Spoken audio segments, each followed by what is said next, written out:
Natural ബർത്തിൽ നമ്മൾ മദറിനെയും ശ്രദ്ധിക്കണം, അതുപോലെ തന്നെ കുട്ടിയെയും ശ്രദ്ധിക്കണമല്ലോ. ന്യൂ ബോൺ ബേബീനെ ശ്രദ്ധിക്കണം. ന്യൂ ബോൺ ബേബീനെ അതിൻ്റെ ടെമ്പറേച്ചർ, അതായത് അതിന് ഹൈപ്പോതെർമിയ വരരുത്, അതിന് ഇൻഫെക്ഷൻ വരരുത്, അതിന് ന്യൂട്രീഷൻ വേണം, അതായത് അതിന് തക്ക സമയത്ത് അതിന് പാലൂട്ടണം, അതൊക്കെ ആ റിഫ്ലക്സ് ഒക്കെ അതിന് ആക്റ്റീവ് ആവണം.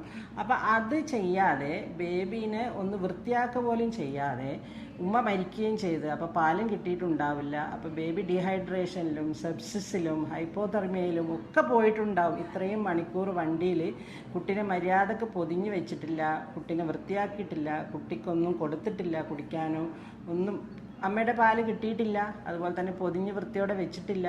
അപ്പോൾ സെപ്സിസ് കെയർ ചെയ്തിട്ടില്ല, അതുപോലെ തന്നെ അതിൻ്റെ ടെമ്പറേച്ചർ കെയർ ചെയ്തിട്ടില്ല, അതിൻ്റെ ന്യൂട്രീഷൻ കെയർ ചെയ്തിട്ടില്ല. ആ രീതിയിലാണ് ആ ബേബീനെ ട്രാൻസ്പോർട്ട് ചെയ്തിട്ടുള്ളത്. അപ്പോൾ ഇവിടെ ഞാൻ ചോദിക്കുന്നത്, എവിടെയാണ് നാച്ചുറൽ ബർത്തിൻ്റെ